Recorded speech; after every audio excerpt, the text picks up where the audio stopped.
Iran రాజధాని Tehran నిన్న bomb దాడులతో దద్దరిల్లింది. ఇజ్రాయెల్ వైమానిక దళాలు 50కి పైగా యుద్ధ విమానాలతో తెల్లవారుజాము నుంచే కాల్పుల వర్షం కురిపించాయి. ఇరాన్ అణు ఇంధన కేంద్రాల లక్ష్యంగా దాడులు చేశాయి. యురేనియం 235 ను వెలికితీసేందుకు సెంట్రిఫ్యూజ్ ను వినియోగిస్తారు. ఇలా పదే ప్రాసెస్ చేసి అణ్వాయుధాల తయారీకి అవసరమయ్యే యురేనియం ను సేకరిస్తారు. ఇప్పటికే నటాన్స్ అణు కేంద్రం తీవ్రంగా ధ్వంసమైనట్లు అంతర్జాతీయ అణుశక్తి సంస్థ IAEA వెల్లడించిన విషయం తెలిసిందే. దీంతో పాటు తమ వైమానిక దళాల ఇరాన్ ఆయుధ తయారీ కేంద్రాలను ధ్వంసం చేసినట్లు IDF ప్రకటించింది. ఈ క్రమంలో తమ యుద్ధ విమానాలపై దాడికి వచ్చిన 5 హెలికాప్టర్స్ పై దాడులు జరిపి 3ంటిని నేలమట్టం చేసినట్లు IDF బ్రిగేడియర్ జనరల్ డెఫేరియన్ వెల్లడించారు.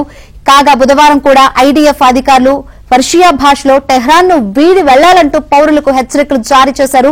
6 రోజుల యుద్ధంలో ఇరాన్ లో 585 మంది మృతి చెందారని, వీరిలో 239 మంది పౌరులున్నారని, 1326 మంది గాయపడ్డారని మానవ హక్కుల సంస్థలు వెల్లడించాయి. ఇరాన్ పౌరులు తమ స్మార్ట్ ఫోన్స్ నుంచి వెంటనే వాట్సాప్ యాప్ ను తొలగించాలని IRGC సూచించింది.